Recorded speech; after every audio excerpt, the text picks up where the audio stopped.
कहा जाता है कि एक समय भगवान विष्णु मृत्यु लोक में विचरण करने के लिए आ रहे थे। तब लक्ष्मी जी ने भी उनके साथ चलने का आग्रह किया। तब विष्णु जी ने कहा, यदि मैं जो बात कहूँ तुम अगर वैसा ही मानो तो फिर चलो। तब लक्ष्मी जी उनकी बात मान गई और भगवान विष्णु के साथ भूमंडल पर आ गई। कुछ देर बाद एक जगह पर पहुंचकर भगवान विष्णु ने लक्ष्मी जी से कहा, जब तक मैं न आऊं तुम यहाँ ठहरो, मैं दक्षिण दिशा की ओर जा रहा हूँ, तुम उधर मत आना। विष्णु जी के जाने पर लक्ष्मी के मन में कौतूहल जागा कि आखिर दक्षिण दिशा में ऐसा क्या रहस्य है जो मुझे मना किया गया है, और भगवान स्वयं चले गए। लक्ष्मी जी से रहा ना गया और जैसे ही भगवान आगे बढ़े लक्ष्मी भी पीछे पीछे चल पड़ी।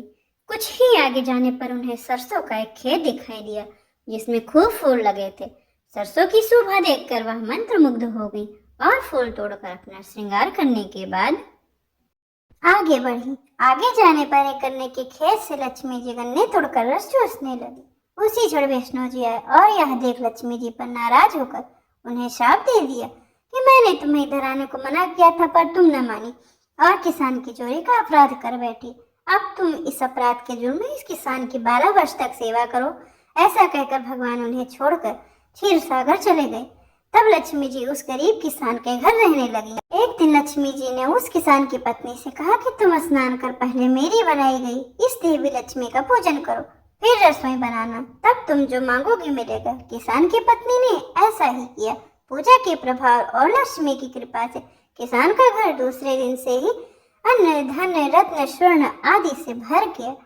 लक्ष्मी ने किसान को धन धान्य से पूर्ण कर दिया। किसान के 12 वर्ष बड़े आनंद से कट गए। फिर 12 वर्ष के बाद लक्ष्मी जी जाने के लिए तैयार हुई। विष्णु जी लक्ष्मी जी को लेने आए तो किसान ने उन्हें भेजने से इनकार कर दिया। तब भगवान ने किसान से कहा कि इन्हें कौन जाने देता है, यह तो चंचला है, कहीं नहीं ठहरती, इनको बड़े बड़े नहीं रोक सके। इनको मेरा श्राप था, इसलिए 12 वर्ष से तुम्हारी सेवा कर रही थी। तुम्हारी 12 वर्ष सेवा का समय पूरा हो चुका है।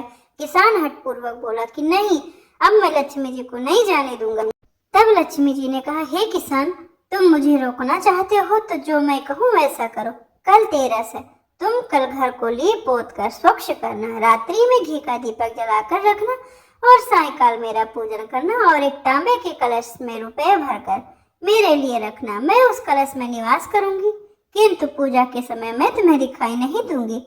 इस एक दिन की पूजा से वर्ष भर में तुम्हारे घर से नहीं जाऊंगी। यह कहकर वह दीपकों के प्रकाश के साथ 10 दिशाओं में फैल गई।